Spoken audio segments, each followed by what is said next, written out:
Pleasure to have you here. Thank you so much. I think tell me about yourself. How were you diagnosed?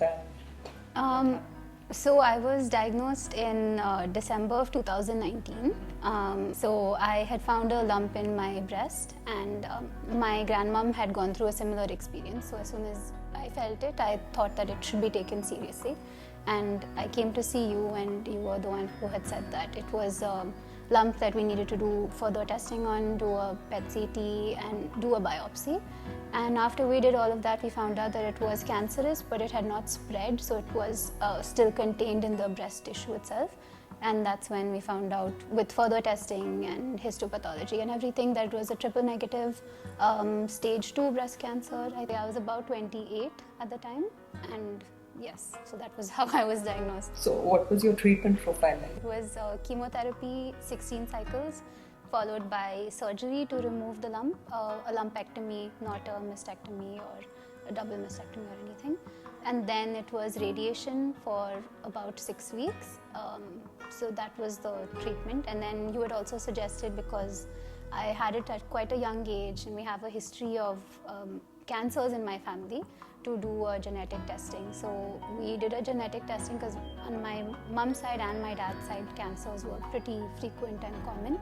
And then found out that it is quite a rare sort of gene that was passed on to me, which is represented by a syndrome called MEN4, and it just means that it's a propensity to develop certain types of tumors through your life. So you were quite wonderful about it. So you're like, don't worry, just have to keep getting scans and be on top of it. So yeah, so it was, all of that was my total sort of diagnosis and treatment package. So yeah. I had the most wonderful family support. I was really lucky because I think a lot of people, they go through it and it really hits them hard, but I had a really wonderful, I have a wonderful husband, wonderful parents, wonderful brother, aunts and uncles, best friends, the whole package combined. So Tell me about your grandmom also. So my grandmom was, she's quite the inspiration. She has been through quite a lot in life. She is diabetic, she has a heart condition, and then a few years ago, about 5 years ago, she had found a lump in her breast. At that point, we didn't quite know what it was or what to do about it or how to take it seriously or not.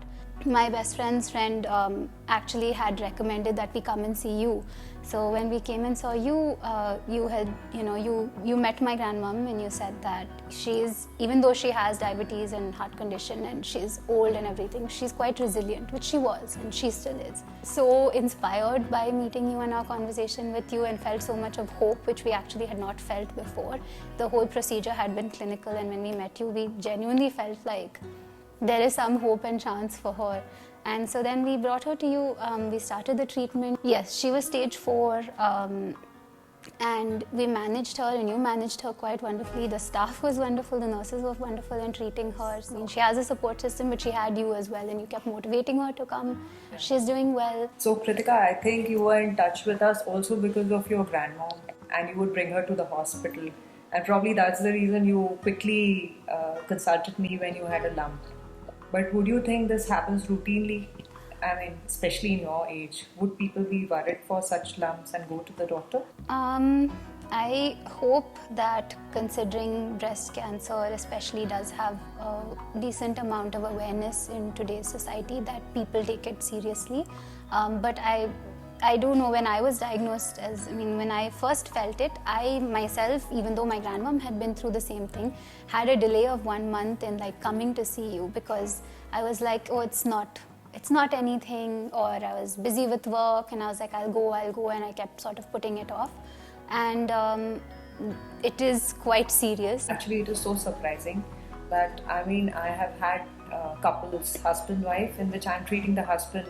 Recently we had a patient who had myeloma, like a bone cancer.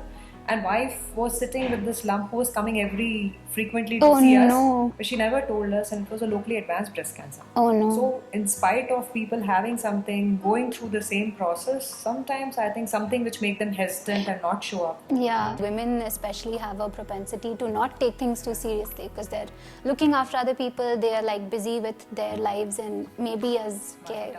Yeah, multitasking, or they don't take themselves too seriously. So I did read that women especially have this thing where they don't take anything that happens to them very seriously. My appetite is normal, my health is pretty decent, my fitness is fine, I think. My capacity to do things is pretty much back to how it used to be. So yeah, going through the treatment definitely was, during that time you're a bit tired, but once you're at the other end of it, you are back to how you used to be. So.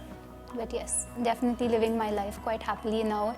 Yes, it's hard when you're going through the treatment, but if you don't go through the treatment, that's going to be a harder eventuality. So I think in that way, definitely you kept us motivated by making sure we were coming, and I hope other people are also able to go through the treatment. And it's quite difficult when you go through it, but get through it and you'll feel so much better at the end, I hope. So yes, but thank you so much, Dr. Neeti. It was really wonderful having you as our doctor, and I don't think we would have been able to do it without you. I asked all the right questions about cancer and I got the answers at Fortis Cancer Institute.